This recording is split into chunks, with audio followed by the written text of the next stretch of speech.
Onto this video. This is a continuation of the wisdom of God.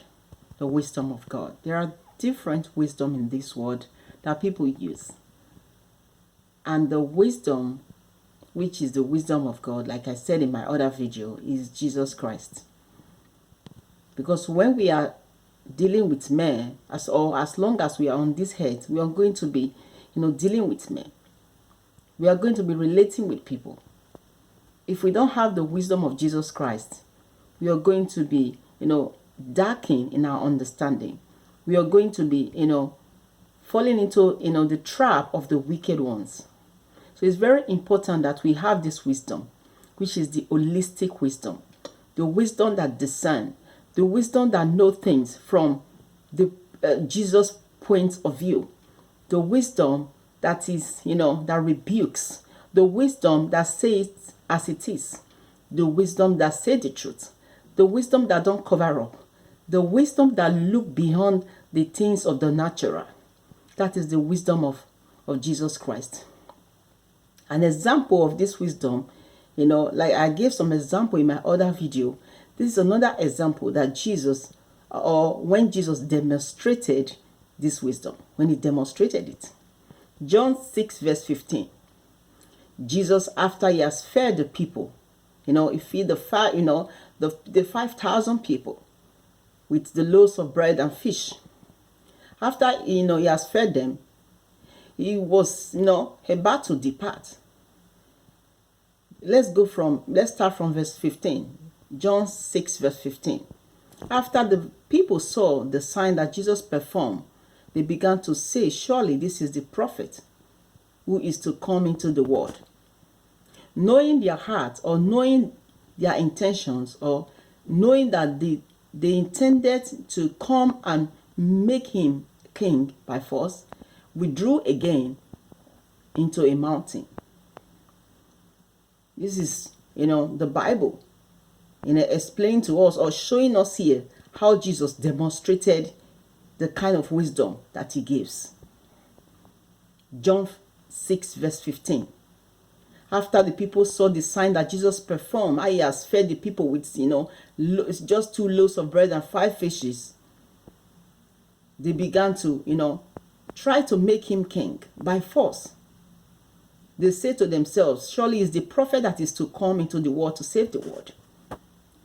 Knowing their intention, or knowing that they intended to make him a king by force, Jesus withdrew himself from them. Because there are some people who come into your life to flatter, to look as if they are to celebrate you, but their intention is not, that is not what they intend, or that is not their intentions.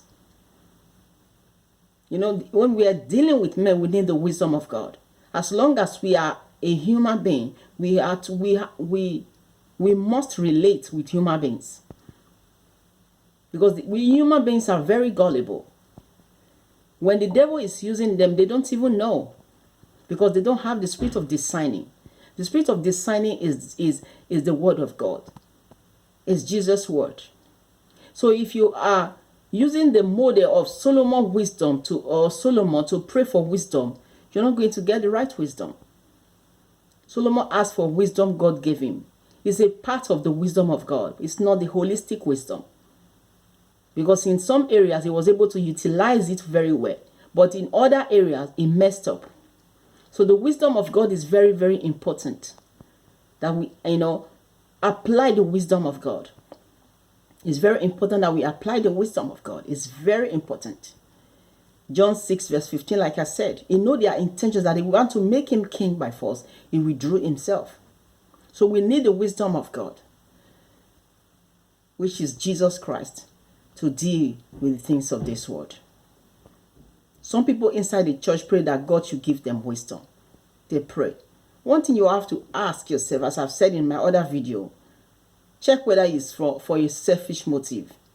Because when you're asking for the Jesus kind of wisdom, it's a holistic wisdom that is not selfish, that put God first. That is the kind of wisdom that Jesus gives. And if you're praying that kind of prayer, you will not get wisdom really. Wisdom can only be gotten from the Bible, from the life of Jesus and is after his death. Wisdom can only be gotten from the Bible. You can only get wisdom from the Bible, from the life of Jesus, really. Because Solomon kind of wisdom is what people pray for today. God, give me wisdom. Give me wisdom. Wisdom doesn't really come through prayer. Yes. It comes through studying the Word of God, the life of Jesus Christ. Because there are so many things that were said before he came. When he came, he said, you have heard. It has been said, but I am saying. He changed some laws. He corrects some things. There are a lot of things that is written in the book of Psalm today. Some people use it. David's songs, David's words, some of them or most of them are his impression about God, but they are not God. They are not the mind of God. They are not the word of God. But people take it and begin to run with it.